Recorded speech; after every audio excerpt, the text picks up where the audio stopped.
আসসালামু আলাইকুম। আজকে জমিতে সার প্রয়োগ করতে হবে, কারণ আমরা যে জমিটাতে এখন ঘাস কাটছি এই জমিটাতে আর 15-20 দিন ঘাস কাটা যাবে। নেটের মধ্যে আপনারা যে জমিটা দেখতে পাচ্ছেন এটা আমার একটা জার্মান হাইব্রিড ঘাস খাচ্ছিল। বৃষ্টির কারণে অনেক ঘাস নষ্ট হয়ে গেছে। কিছু ঘাস আছে যেগুলো হয়তো বৃষ্টির পানি সরে গেলে পরবর্তীতে কাটা যাবে। রাস্তার পাশে আমার আরও কিছু হাইব্রিড ঘাস আছে যেগুলো আমি মানিকগঞ্জের একজন লোকের কাছ থেকে প্রথম এনেছিলাম, এবং এগুলো আমি সাধারণত কাটিং হিসেবে ব্যবহার করে থাকি। আমাদের এলাকায় যেহেতু সবসময় পানি থাকে সেজন্য আমরা হোয়াইট জার্মান ঘাসটা করে থাকি।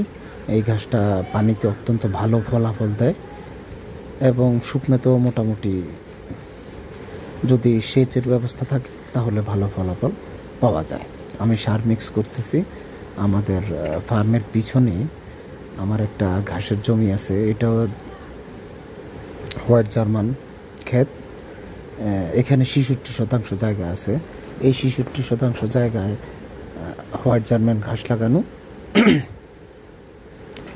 এই ঘাস খেতে আমরা যে সার প্রয়োগ করব, এখানে আছে 30 কেজি ইউরিয়া,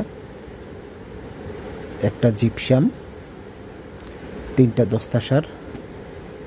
এই ঘাসগুলা আমরা সার দেওয়ার পরে 15-20 দিন পর থেকে কাটা শুরু করব, কারণ আপনারা জানেন যারা ঘাস ক্ষেত করেন এবং যারা জানেন না তারাও এটা স্মরণ রাখবেন, ঘাস খেতে সার প্রয়োগের অন্তত 2 সপ্তাহ পরে ঘাস কাটা সর্বোত্তম।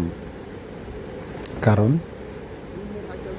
এটা যদি আপনারা না করেন সেক্ষেত্রে আপনাদের গরুর ফুড পয়জনিং হতে পারে, কারণ সারের যে বিষক্রিয়া এটা অনেক সময় ঘাসের মধ্যে থেকে যায়, এটা আপনাদের গরুর জন্য ক্ষতির কারণ হতে পারে।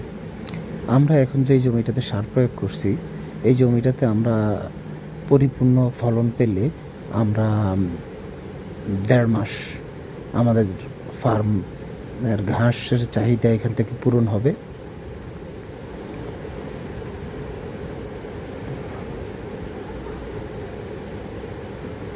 তারপরে আমরা আবার আমাদের আরও একটা জমি আছে, ওই জমিতে চলে যাব। ওখানেও আমরা কিছুদিন পরে সার দিব এবং আপনাদেরকে দেখাবো। এই জমিটা আমার ফার্মের ঠিক পিছনে এবং ফার্মের সবচেয়ে কাছাকাছি, মানে ফার্মের সাথেই এই জমিটা। এই যে গাছগুলো দেখা যায়, গাছের নিচে আমার ফার্ম। আমাদের সার দেওয়ার কার্যক্রম শেষ, আমরা এখন চলে যাব।